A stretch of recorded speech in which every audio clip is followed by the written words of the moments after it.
প্রিয় দর্শক, কৃষি ও কৃষক বান্ধব কৃষক কৃষানি ইউটিউব চ্যানেলে আপনাকে স্বাগতম। আপনার মুরগি কি হঠাৎ খাবার খাওয়া বন্ধ করে দিয়েছে, ডানা ঝুলে ঝিমাচ্ছে, সবুজ পাতলা পায়খানা করছে? তাহলে এটি হতে পারে অত্যন্ত মারাত্মক রানীক্ষেত রোগ, যা অল্প সময়ের মধ্যেই পুরো খামারে ছড়িয়ে পড়তে পারে। তবে চিন্তার কিছু নেই, কারণ আজ আমরা জানব রানীক্ষেত রোগ কী, রানীক্ষেত রোগ কীভাবে ছড়ায়, রানীক্ষেত রোগের লক্ষণ, রানীক্ষেত রোগের চিকিৎসা এবং কিভাবে রানীক্ষেত রোগের আক্রমণ কমানো যায়। তো চলুন একে একে সব জেনে নেওয়া যাক।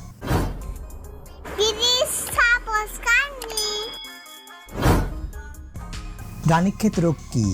এ রোগটি নিউক্যাসল ডিজিজ ভাইরাস দ্বারা সংক্রমিত হয়। এ রোগটি সর্বপ্রথম ইংল্যান্ডের নিউক্যাসল নামক স্থানে শনাক্ত করা হয় এবং পরবর্তীতে ভারতের রানীক্ষেত নামক স্থানে এটি শনাক্ত করা হয়। আর এজন্যই এ রোগের নাম রানীক্ষেত বা নিউক্যাসল ডিজিজ। রানীক্ষেত রোগ কিভাবে ছড়ায়? আক্রান্ত মুরগির সংস্পর্শে সুস্থ মুরগি আসলে, আক্রান্ত মুরগির মল, লালা এবং নাকের স্রাবের মাধ্যমে, দূষিত খাবার ও পানির মাধ্যমে, আক্রান্ত খামারের কর্মীদের জুতা, কাপড় ও ব্যবহৃত সরঞ্জামের মাধ্যমে, রানীক্ষেত আক্রান্ত মৃত মুরগি যেখানে সেখানে ফেলে রাখলেও বিভিন্ন পশু পাখির মাধ্যমে, এবং এটি বাতাসের মাধ্যমেও ছড়িয়ে পড়তে পারে। রানীক্ষেত রোগের লক্ষণ: মুরগির পরিপাকতন্ত্র আক্রান্তের কারণে সবুজ বা সবুজাভ অথবা সাদা চুনের ন্যায় পাতলা পায়খানা করে। মুরগির স্নায়ুতন্ত্রের আক্রমণের ফলে ঘাড় বাঁকা হয়ে যায়, মাথা কাঁপতে থাকে এবং মুরগি হাঁটা চলাচল করতে ভারসাম্য হারায়। মুরগির শ্বাসতন্ত্রের আক্রমণের ফলে শ্বাসনালী ও খাদ্যনালীর মিলনস্থল অবশ হয়ে যায়, ফলে হঠাৎ খাবার ও পানি খাওয়া বন্ধ করে দেয়। আক্রান্ত মুরগির ডানা ঝুলে ঝিমাতে থাকে, মুরগি শ্বাসকষ্ট দেখা দেয়, ফলে হাঁ করে নিঃশ্বাস নেয়। রানীক্ষেত রোগের সুপ্তিকাল 3 থেকে 6 দিন পর্যন্ত হয়ে থাকে।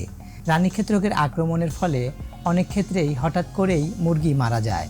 রানীক্ষেত রোগের চিকিৎসা: মনে রাখতে হবে, রানীক্ষেত একটি ভাইরাসজনিত রোগ, তাই এ রোগের নির্দিষ্ট কোনো ঔষধ নেই। তবে আক্রান্ত মুরগিকে কিছু সহায়ক চিকিৎসা দিলে মৃত্যুহার কমানো যায়।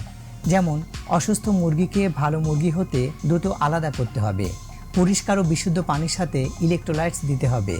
রানীক্ষেত রোগ হলে মুরগি দুর্বল হয়ে যায়, ফলে পানিতে ভিটামিন মিশিয়ে দিলে ভালো ফলাফল পাওয়া যায়। তাছাড়া সেকেন্ডারি ইনফেকশন এর হাত থেকে বাঁচার জন্য পশু চিকিৎসকের পরামর্শে অ্যান্টিবায়োটিক দিলে ভালো কাজ করে। কিভাবে রানীক্ষেত রোগের আক্রমণ কমানো যায়? রানীক্ষেত যেহেতু ভাইরাসজনিত রোগ, তাই টিকা প্রদানই একমাত্র প্রতিরোধের উপায়। মুরগির বাচ্চার বয়স 3 থেকে 5 দিনের মধ্যে ভ্যাকসিন দিতে হবে। এরপর 20 থেকে 21 দিন বয়সে বুস্টার ডোজ দিতে হবে। তাছাড়াও 60 থেকে 65 দিন বয়সে কিল ভ্যাকসিন দিতে হবে।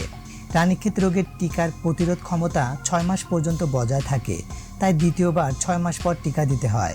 তবে 4 থেকে 5 মাস পর পর পরবর্তী টিকা দেওয়া ভালো, এতে রিস্ক কম থাকে।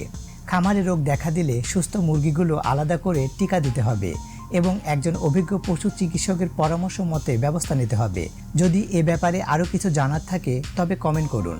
ভিডিওটি ভালো লাগলে লাইক ও শেয়ার করে ছড়িয়ে দিন অন্যদের উপকারের স্বার্থে।